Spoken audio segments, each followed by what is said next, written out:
We're combining all the best old school wisdom with all the top new school methods to bring you the optimal way to coach and play the great game of baseball.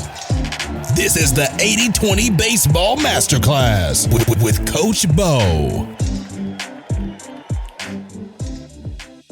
Welcome, coaches. 80-20 Baseball Masterclass here. Coach Bo, our weekly get-together. We're going to spend about 25 minutes today discussing, I think, some very important stuff. Well, of course, I think it's important. I wouldn't put it out here and waste all your time if I didn't think it was important. I hope all of you are having a wonderful week to start off the week here. This is published out on Tuesdays, so I hope you're having a wonderful week. If you're listening to this towards the end of the week, I hope you are going to have yourself a very enjoyable weekend. So in this episode today, we're going to discuss a few different things. We're going to discuss first the basketball contract, the student athlete contract that Bob Hurley Sr. used at St. Anthony's. We're going to discuss some of the key points on there and show you what, and I want to just kind of go over it. It's from the book Chasing Perfect. Just to give you an idea of what he put out there. One of the most successful coaches of all time with molding players to be better people and winning state titles. What he has listed for his players in terms of expectations, standards, rules. So we're going to cover that. I got something here that I'm going to share with you, a little nugget, what Francisco Lindor did with his father when he was younger that made him better, a specific thing that he did to make him better as a fielder. I also want to share with you a quick little thing that I heard the other day watching Vladimir Guerrero hit, and something that the announcers said right before he hit a home run that I thought was interesting, and I want to share that with you quickly here. And also Trevor Bauer, some of the things he's doing, some of his antics. We're going to break that down a little bit and explain to you as youth coaches what we can use with that, and it's something we all see, so that's why it's a commonality. We're probably all familiar with Trevor Bauer, and he won the Cy Young Award last year, but he does some other things. He's definitely he beats to a different drum, and so you're going to have players that are successful that might go to a different drum, but there's different levels of where they're at on the spectrum, and I think for the most part, Trevor Bauer, what he does is absolutely fine, and there's just some little details we should break down just in case this does come up, or in case this is something that you're working on with a player on your team right now. We'll get into all that right now, and this episode should be under 30 minutes. That's the goal.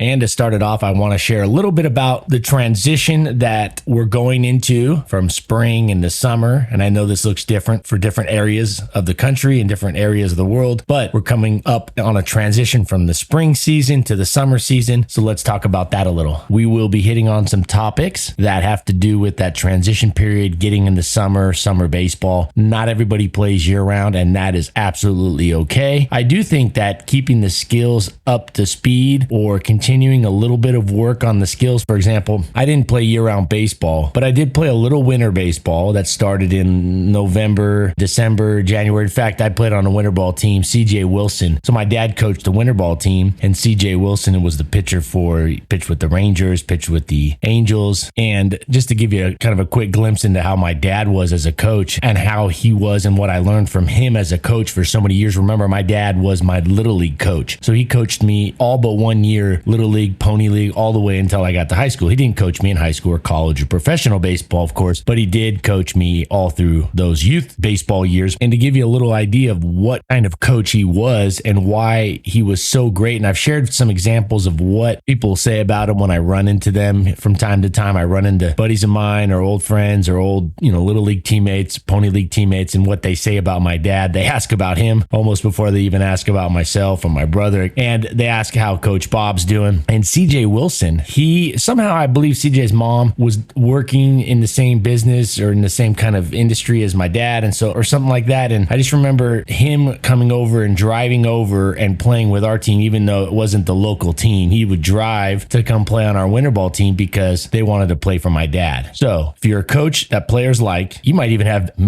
future major league players skip over 4 or 5 towns and come play for you. Just pays to be a good coach, a coach that kids want to play for, respectful, and you're there for the kids first and foremost. My dad never talked about winning, and we won a lot. There was a season, my 9U season, we went 19-1. My 7U season, his first year ever coaching, we went like 15-2. So just those 2 years alone was a staggering win percentage. And these were against some pretty good players. In fact, that first year we played against, and our rival in the league was Tommy Nicholson. Tommy Nicholson went on to be, and I've done an episode with a little part on Tommy Nicholson. He went on to be the Southern California High School Player of the Year and went on to the University of Texas and also played professionally. So nonetheless, we won, my dad, and we played against some good players. In Southern California, there's good players. In Orange County, there was just good players in a lot of places. Most people know that. There's just some places that have a little more density. Great players can come from anywhere. Look at Mike Trout in New Jersey. I could go through every state. They've probably had somebody that you would recognize. Maybe some states like Montana, things like that. Maybe it would be a little harder to find somebody, but every state has had somebody that is or has been successful. In fact, Montana has had some,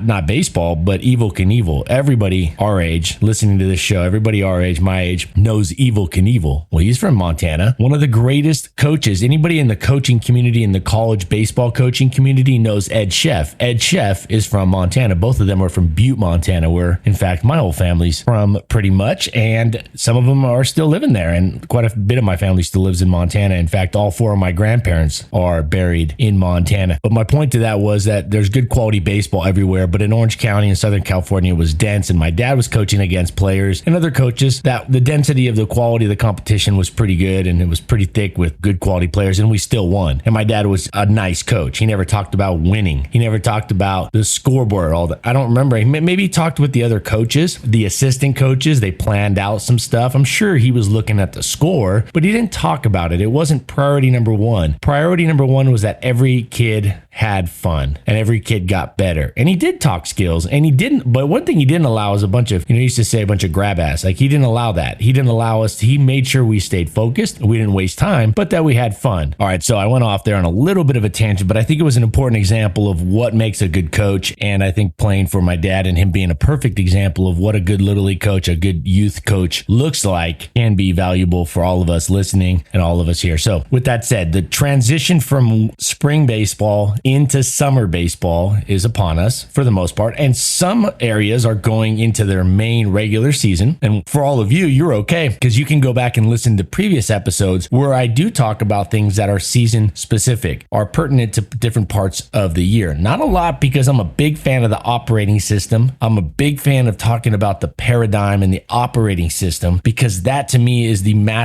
biggest needle mover of them all. And that is applicable. That is usable. That is something you can take out to the field all year long. It's not something that comes in and out, where building up arm strength, that's going to be different at different times of the year. You might be working on different things when it comes to strength and fitness at different times of the year. But now a lot of the stuff when it comes to skills, the hitting approach, good delivery on the mound, a good mechanics, a good delivery, good drills, those are good any time of the year. So there's a reason I don't get too far and too deep into season specific strategies and methods, but there are some things that we will discuss as we move forward, as we transition into summer, and what I think is best for your typical summer routine. And there's some things that I think can pay off, but also a little bit of a break isn't bad, at least a mental break. And we'll discuss some of those over the next coming episodes.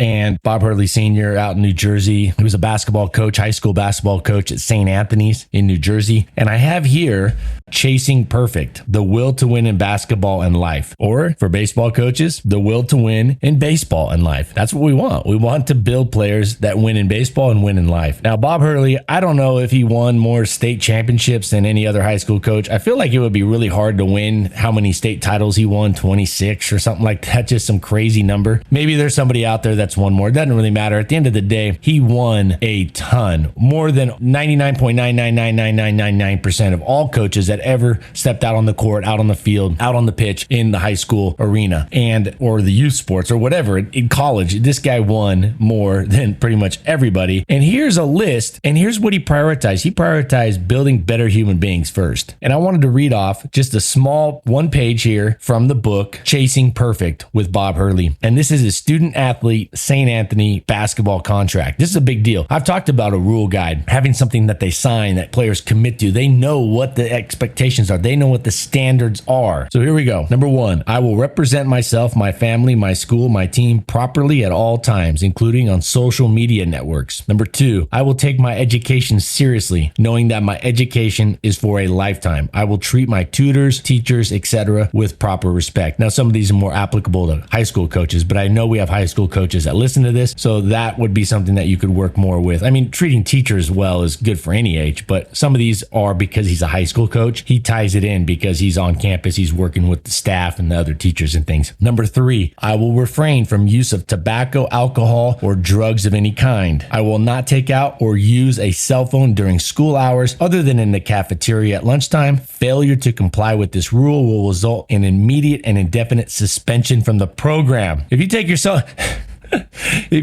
phone out during class, you know how many kids take their cell phones out during class all the time, all day, every day? And those of you that are teachers are shaking your head like, yep, it's an epidemic. It's a huge issue. It might be the biggest issue in all of schools right now when it comes to slowing the pace of learning and hindering the learning process. Cell phones. And he says in his rule, number 4, I will not take out or use a cell phone during school hours other than at lunchtime. And if you break this rule, you're immediately suspended from the program, not benched for a game, suspended from the program. I don't know how long that is. I'm guessing it's like a 1 or 2 weeks, probably a 2-week thing. But nonetheless, the point is he has these expectations and he lays them out. If you do X, Y will happen. And you know what? I know enough about Bob Hurley Sr. to know and listened in interviews and when they've had other players and their quotes, the players that he's coached, the quotes, he's the real deal. What he says, he does. He doesn't have these, most coaches, it's so unfortunate. And we've talked about this before. Most coaches have these phantom kind of fake rules. They're just kind of like window dressing. And that's actually worse than not having any rules. That's actually worse than not having any rules to start. In fact, because if you set up a rule system, if you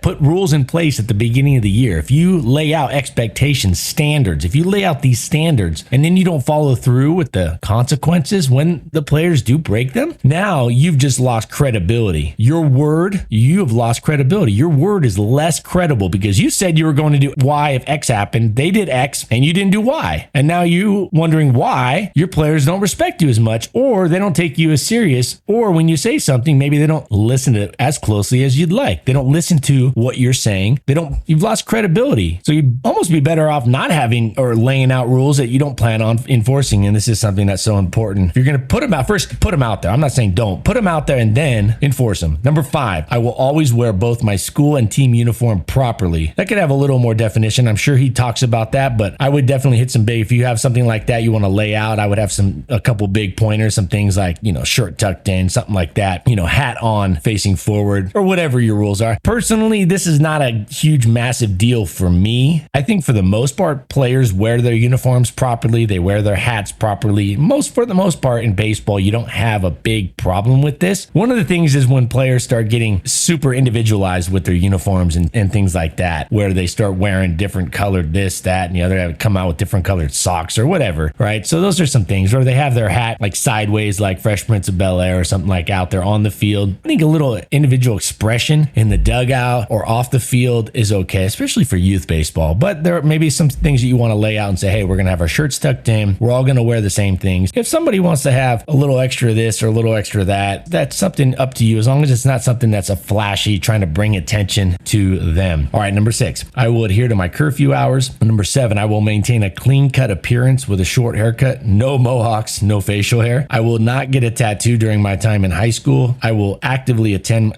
I like how he says that. I will not get a tattoo during my time in high school. So he's saying after high school, you do you. I will actively attend my church of choice. Okay. So he's getting into some other details. And remember, the school is a Catholic school, St. Anthony's. Here's another good one. I will stay away from people and places that will not have a positive effect on me. I understand this is number 11. I understand that any legal difficulties will result in automatic suspension. Now, for youth baseball, this isn't a big deal. So there's other things here. It goes on. There's 18. And I wanted to hit this last one, number 18. And go read this book, Chasing Perfect. I highly recommend it. Bob Hurley, Chasing Perfect. Number 18. Finally, I understand that it is a privilege to play at St. Anthony's, and my participation will be determined by my adherence to the rules and my further development as a player. I love that. I have a rules plan laid out, and it's 4. There's 4, and I believe it covers pretty much everything for youth baseball. It's the 4 biggest, the 4 most common, and the 4 rules that I believe are the necessary rules. Big thing with rules and standards. Don't have them unless you need them. Don't just have them to have them. If you want to be a control freak, go move to a communist country and get into politics, okay? But this is not something you want to be getting into when it comes to like having a bunch of rules. I do think he gets a little bit long there, but he's an old school coach, and he had a lot of success success. And he also coached high school, so he saw these players a lot. He saw these players year round. He saw these players hours on end. However, we can still learn from this message, from these standards. We can still learn from the great Bob Hurley Sr., even though we're not necessarily coaching, one, the same sport, and two, maybe the same age level. At the end of the day, we can learn from him. All right, let's transition here into talking about something specific that Francisco Lindor, the great shortstop now for the Mets, what he did when he was younger to get better. I've talked about making drills a little more challenging than the game. I don't think the whole drill or every drill should be more difficult than the game situation. But if you want the games to be easier for your players, talking about stuff, talking about making it easier, discussing things, lectures, chalk talks, speeches, those aren't going to get the game easier. What's going to get the game easier is by building and designing drills that have components or parts of it, or maybe all of it, that are more challenging than the typical game situation. For example, Francisco Lindor, his dad would stand up on a hill and hit baseballs down the hill at him. And this did a couple things. One, it made the ball go faster. The hill wasn't a perfectly nice hill, it sounds like, and it would take some bad hops. In fact, I'm going to read straight from a wonderful Sports Illustrated article by Tom Verducci. And here's what the article says. So his father, Miguel, Francisco's father, Miguel, would stand up a small incline next to their home in Puerto Rico with a bat and some yellow rubber balls. Now, notice he's got the yellow rubber balls, so he's made a little bit of an adjustment there. And Francisco and his brother and a cousin would wait at the bottom, and behind them was a thicket of bushes. Letting a ground ball go past them meant having to wade into the thicket to find it. And I'm reading straight from the article here by Tom Verducci in Sports Illustrated. So they had a thicket of bushes. There was almost a punishment, like if you miss his ball, you got to go into that thicket, into those bushes, and get the ball. And the hill and the bounciness of the rubber balls assured tricky hops. The hill and the bounciness of the rubber balls assured tricky hops. So the dad, Miguel, would hit grounders to their left, to their right, and then he'd hit straight at them. He taught them to attack the ball, to catch it with one hand, and to improvise. So I just saw this article I was reading. I'm like, this is what we talk about, building better drills,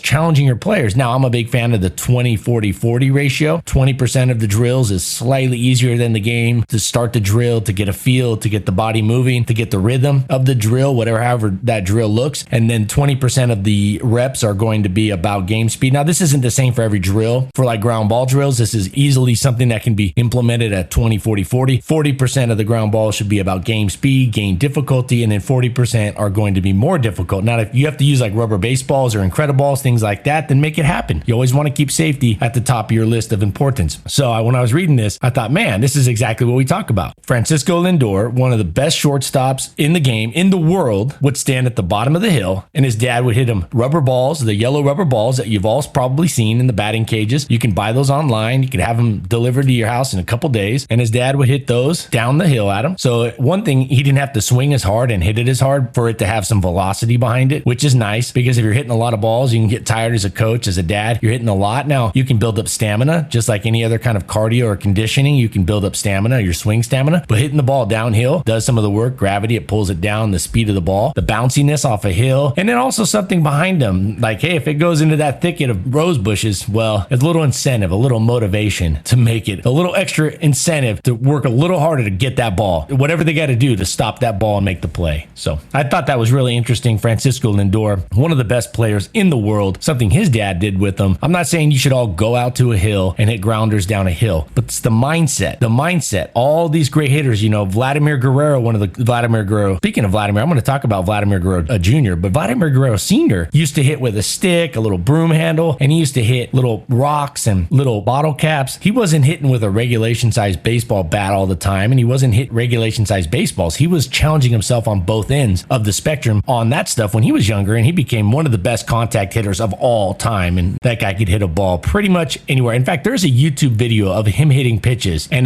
I don't know what it is. It's what the title of the video is, but it's Vladimir Guerrero and like hitting a wide assortment of pitches. I mean, he literally goes from hitting one that bounces. It bounces off the ground like Ichiro did years ago. It bounces off the ground and he hits it for a hit. And then there's one that's literally up by his chest that he drives for a home run. There's pitches that are literally 8 inches off the plate outside that he's hitting, and there's pitches down and in that he's hitting for home runs. So what works for these great players, what works for these great all-time greats are things that we can take and use in our practices. So I thought that was interesting. I wanted to share that with you. And speaking of Vladimir Guerrero Jr., the other day I was watching a game, and right before he hits a home run, the announcer says, Vladimir Vladimir Guerrero is the most productive hitter with runners in scoring position in the entire major leagues because he's selective. He swings at his pitch in plan A with less than 2 strikes. And so right after the announcer says Vladimir Guerrero is the most productive major league hitter with runners in scoring position, he hits a home run and just smashes a home run. And he says it's because he's selective, not picky in terms of just taking pitches to take pitches and taking really good pitches right down the middle just to see what it looks like. We've talked about that plan take. All right, plan take, I have episodes on that. Plan take is an approach or a plan that's good when you have an atypical pitcher. And go back and listen to that. Atypical pitchers, there's characteristics that make a pitcher atypical, and therefore taking a pitch, seeing the release, seeing it in, travel, timing, that is good sometimes to take a pitch. But you're not just being selective just to be selective. You're being selective because you want to drive a pitch that's your pitch. And Vladimir Guerrero, the most productive hitter with runners in scoring position, because he's selective. And so I'm using these major league players that we can all see on TV, that we can all find on YouTube or on MLB.com. We can see these things, and then I try to tie them into what we can learn and use with our youth players. Now, not everything transfers over. Not everything would be applicable, but a lot of this stuff, or everything that I'm sharing about major league players, major league teams that I share with you is applicable, or I wouldn't be wasting our time with it. All right, finishing up, Trevor Bauer. He won the Cy Young Award last year in the shortened season, the 2020 shortened season. I know he didn't pitch against teams that were all that great for the most part, but I like Trevor Bauer. I like him. I do. I like how he works very hard. He's very focused when he needs to be focused, but he also has some fun. And speaking of Francisco Lindor, that's a guy that has a ton of fun out on the baseball field. But when his pitcher is delivering a pitch, when his pitcher starts to pitch and he's playing shortstop, he goes from having fun, joking around, to just straight focused. I mean, intent right on it, and he's ready to go. And Trevor Bauer is very good at this. So young players might see Trevor Bauer in some of his antics. Now, throwing the ball over the center field fence, not cool with that. He apologized for that. That's not something that should be acceptable. And there's sometimes I think he does cross the line, but he works so hard. He works very hard and he gets results. And he stays with his team. He's with his team. It's not mocking so much the other players. He also, if somebody says something and jokes with him, or somebody like Fernando Tatis kind of came back and played off him and his little antics, he had fun with it. It was, he was cool. Now he gets a little bit into the other team and he does get off on these other things, but at the end of the day, he works really hard. He stays focused and he gets results. And I don't think he crosses the line to a point where he crosses a super disrespectful line. Of course, I would never condone that. I would never say, hey, that's something that should ever be allowed. I think throwing the ball over the center field fence was not a good deal. But other than that, I think he stays with his team. He's very fair and balanced with it. So it's not like I can do this, but you can't do that. And he works so hard that I believe he's earned part of that. I think he's earned the right to have some fun and do the sword motion. I think he's earned that. All right. I think he's earned it with the hard work that he puts in over the years. And he's just such a hard worker. So young players, and if you're coaching young players and they want to do some of this stuff, you got to tell them this straight up. You got to earn a lot of this. In other words, you can't be a youth player out there goofing around, playing around on the field, but not getting the results. You got to get the results. You got to be focused when that pitch is ready to go. If you can't do that, then you can't do that. If you can't do X, then you're not going to be able to do Y. So every player might be a little different with this. I would do this on a case by case basis. There's a line in the sand. I wouldn't let players cross. I would make sure that they do not get involved with talking with the other team or even directing stuff towards the other team. Make sure they stay with their own team, but they should have some fun. But if they are going to have fun and they're going to do things, say like a little dance out there after, maybe they do a little dance off the mound after a strikeout, they got to earn that over time. I really believe that that's something that's earned. And I think Trevor Bauer, with all his hard work, and he's proven to everybody that he stays focused. And when he's pitching and when